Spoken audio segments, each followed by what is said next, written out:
Olá, tudo bom? Você é aluno do terceiro ano, né, dando continuidade, né, à nossa aula sobre o tema Poder, Política e Estado.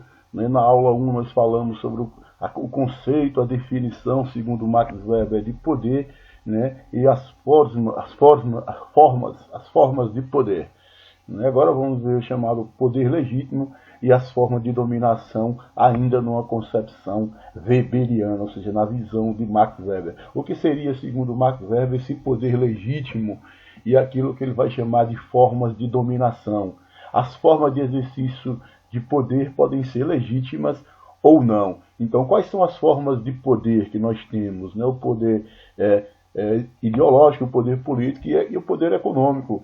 Então, essas formas de exercício do poder elas podem ser legitimadas ou não por esses grupos, segundo Max Weber. Então, nós temos aí, quando essas formas de exercício do poder elas são legítimas, quando a influência exercida é aceita por aqueles que se submetem à vontade do outro.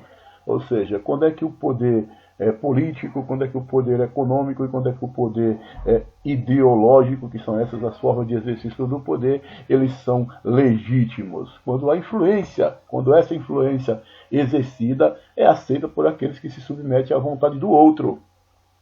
Né? E não são legítimas quando se pressupõe apenas o uso da força para a imposição da vontade. Então, quando há uma imposição do poder político, quando há uma imposição do poder econômico, quando há uma imposição do poder ideológico, Max Weber vai considerar que essas formas de exercício de poder elas não são legitimadas. Também para Max Weber é interessante trazer essa perspectiva do Max Weber, porque ele diz que o exercício legítimo do poder ele vai chamar de dominação. Então, o que é dominação para Max Weber? É o exercício legítimo do poder. Por isso que essas formas de exercício do poder, elas são legitimadas, ou seja, nós temos aí uma dominação legitimada. Quando o poder é exercido exclusivamente com o uso da força, essa dominação ela não é legitimada, ou seja, quando os indícios pressupõem apenas o uso da força para a imposição da vontade. Então seria uma dominação não legitimada. E aí Max Weber, ele traz para a gente, né, a gente perguntaria assim, Max Weber, o que seriam então essas formas de dominação, esses tipos de dominação?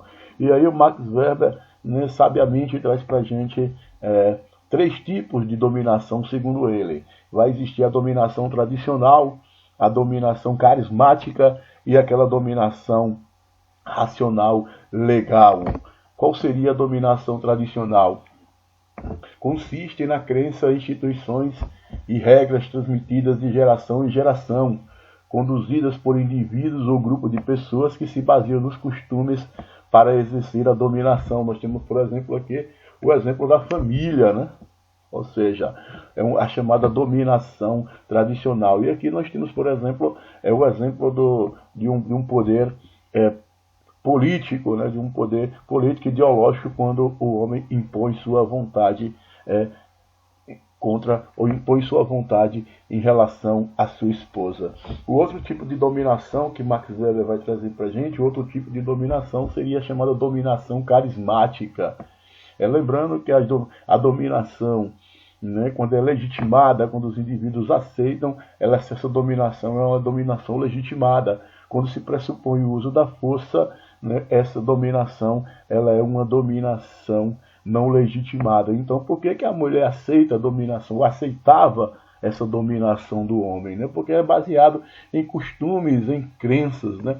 Você já viu, por exemplo, as pessoas mais velhas dizer que o papel da mulher é ser subserviente ao homem. Né? Hoje a mulher não aceita mais essa dominação, né? Esse poder do homem sobre ela. Então é uma resistência, né?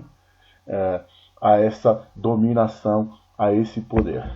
A dominação carismática, segundo Max Weber, é estabelecida quando os dominados possuem a crença, né, de que há qualidades excepcionais em determinado indivíduo, algo que o torna superior aos outros e lhe permite exercer liderança e controle sobre eles. Nós temos, por exemplo, uma dominação carismática nos presidentes populistas, nós temos, por exemplo, uma dominação carismática nos faraós, né, nos reis absolutistas, né, porque se acreditava, se passava aquela ideologia de que eles são excepcionais, né, têm qualidades, poderes excepcionais, né, e aí há uma imposição da sua vontade, né, do seu poder sobre os demais. É o que Max Weber vai chamar de dominação carismática. E outro modelo também, nós já falando também, mas já do Estado moderno, Max Weber vai identificar a dominação racional legal, que é aquela fundamentada em normas aprovadas e aceitas por todos. Ou seja, é uma dominação legal, legitimada pela própria sociedade, que aceita as normas e regras, não só aprovadas, mas aceitas por todos. Aí foi a nossa segunda aula, né, sobre poder, né? Nós falamos na primeira aula o conceito de poder e as formas de exercício do poder, e nessa aula nós trouxemos aí as formas de exercício do poder e as formas de dominação, ok?